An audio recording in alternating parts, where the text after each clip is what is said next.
শালম সবাইকে। আজকে আমরা যাত্রা পুস্তক ৮ অধ্যায় ১ থেকে ১৫ পদ দেখি। এই অংশে আমরা মিশরের দ্বিতীয় আঘাত দেখতে পাই, যেটি ছিল ব্যাঙের আঘাত। পুরো মিশর তখন ব্যাঙে ছেয়ে গেছে। নীলনদ থেকে উঠে এসে ব্যাঙ ঢুকে গেছে ঘরে, খাবারের পাত্রে, সব জায়গায়। এটা শুধু অস্বস্তি না, এটা ছিল সম্পূর্ণ বিশৃঙ্খল। এ চাপের মুখে ফরন মসিকে ডাকলো আর বলল, ঈশ্বরের কাছে প্রার্থনা করো যেন তিনি আমাদের থেকে এই সব ব্যাঙগুলো দূর করে দেয়, তাহলে আমি ইসরায়েলকে যেতে দেব। তখন মসি একটা প্রশ্ন করল, কখন আপনার জন্য প্রার্থনা করব, আপনিই বলুন। আর ফরন বলল, আগামীকাল। ফরন অজ্ঞ ছিল না, সে জানতো সমস্যা কোথায়, সে জানতো সমাধান কে দিতে পারে। সে নিজেই মসিকে ডেকে এনেছে, নিজেই বলেছে প্রার্থনা করো। অর্থাৎ সে স্বীকার করছে ঈশ্বর এটা সরাতে পারে। কিন্তু সে আরও একটা রাত ব্যাঙের মধ্যে থাকতে রাজি হলো, শুধু এই সমর্পণটা একদিন পিছিয়ে দেওয়ার জন্য। এর পেছনে হয়তো অহংকার ছিল, বা নিয়ন্ত্রণ হারানোর ভয়, হয়তো এই আশা যে এমনি ঠিক হয়ে যাবে, ঈশ্বরের শর্তে নত না হলেও চলবে। আমরা হাজার বছর পর এসে ফরনকে দেখে অবাক হই, কিন্তু আমাদের নিজেদের জীবনে তাকালে কি একই ছবি দেখি না? আমরা জানি সেই মানুষটাকে ক্ষমা করা দরকার, কিন্তু বলছি সে তো ক্ষমা চায়নি। জানি প্রতিদিন বাইবেল পড়া দরকার, প্রার্থনা করা দরকার, কিন্তু বলছি রুটিনটা ঠিক হলে শুরু করব।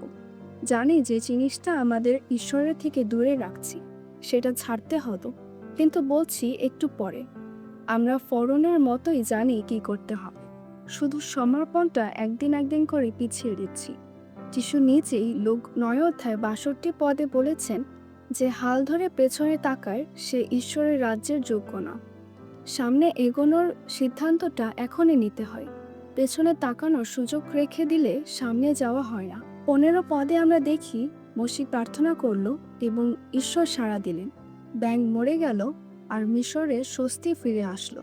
আর তখনই বাইবেল বলছে, কিন্তু যখন ফরন দেখল যে এই উৎপাত থেকে রেহাই পেয়েছে, সে তার মন শক্ত করে নিল এবং তাদেরকে যেতে দিল না। উৎপাত চলে গেল এবং তার প্রতিশ্রুতিও উঠে গেল। এটাই ফরনের সবচেয়ে বড় পতনের মুহূর্ত, কারণ এখানে সে সচেতনভাবে ঈশ্বরকে প্রত্যাখ্যান করেছে। সংকটে সে নম্র হয়েছিল, কিন্তু নম্রতা ছিল চাপের কারণে, হৃদয়ের পরিবর্তনের কারণে, আর ঈশ্বর সেটা জানেন। কিন্তু ফরনের মন শক্ত হওয়া মানে ঈশ্বরের পরিকল্পনা আটকে যাওয়া না। আঘাতের পর আঘাত এসেছে, কারণ যাত্রা পুস্তক ৩ অধ্যায় ৭ থেকে ৮ পদে ঈশ্বর নিজেই বলেছিলেন, আমি আমার লোকদের কষ্ট দেখেছি, তাদের কান্না শুনেছি এবং আমি তাদের উদ্ধার করতে এসেছি। ঈশ্বর যা বলেন তা করেন। ফরনের না সেটা বদলাতে পারেনি। আমাদের জীবনেও ঈশ্বরের উদ্দেশ্য আছে। প্রশ্নটা হলো, আমরা কি নরম হৃদয়ে তার সাথে চলবো, নাকি ফোরনের মতো বারবার আগামীকাল বলতে বলতে আরও কঠিন হয়ে যাবে?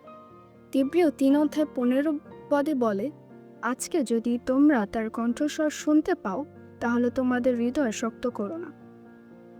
আপনাদের জীবনে এমন কিছু কি আছে যেটা নিয়ে ঈশ্বর বহুদিন ধরে আপনাকে কনভিক্ট করছে, কিন্তু আপনি এখনও আগামীকাল বলে রাখছেন? হয়তো কাউকে ক্ষমা করার বিষয়, হয়তো এমন একটা জীবনযাপন যেটা আপনি জানেন ঈশ্বরের ইচ্ছার সাথে মিলছেন।